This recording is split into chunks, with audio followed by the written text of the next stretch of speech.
Tumanggi si Communist Party of the Philippines founder Jose Maria Sison sa alok ni incoming President Mayor Duterte na posisyon sa kanyang gabinete. Magbibigay na lang daw siya ng rekomendasyon. Umaksyon si JV Arsena. Sa kanyang press conference kahapon, sinabi ni incoming President Rodrigo Duterte na bukas siya sa pakikipag-usap kay Communist Party of the Philippines founder Jose Maria Sison para masolusyonan ang problema ng kapayapaan sa Mindanao.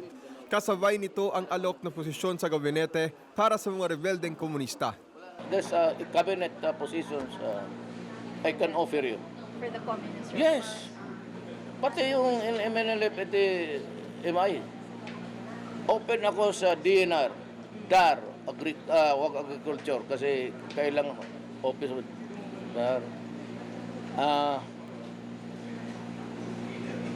Apat yan. DSWD. Bigay ko sa kanila. Nagpapasalamat si Sison pero hindi raw siya tatanggap ng cabinet position. Magre-rekomenda na lang daw siya ng mga pangalan.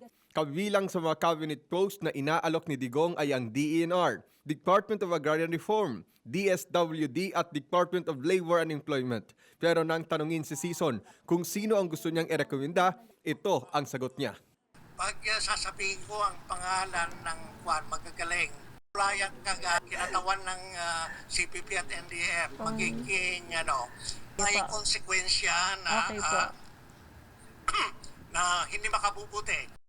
Ang kasalukuyang mga kalihim ng mga nasabing kagawaran, ginagalang ang desisyon ni Duterte. Sabi ni DSWD Secretary Dinky Soliman, karapatan ni Duterte na mamili ng kanyang gabinete. Nais lang daw nilang matiyak na matutuloy ang pagbabago sa buhay ng mga benepisyaryo ng DSWD. Ganito rin ang pananaw ni Labor Secretary Rosalinda Boldos at ni DAR Secretary Virgilio de los Reyes.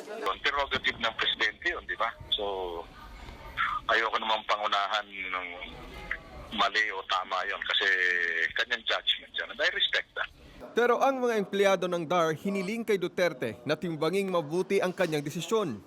Kung masyadong radical o drastic yung gagawin niya, baka naman imbes na maging maayos ay magkagulo. Kasi kasi dalawa ang stakeholders dito eh. We have the landowners and the farmers, di ba? So dapat titingnan niya mabuti. As of now, outlawed pa rin yung kanilang organization by law, nasa labas pa rin sila.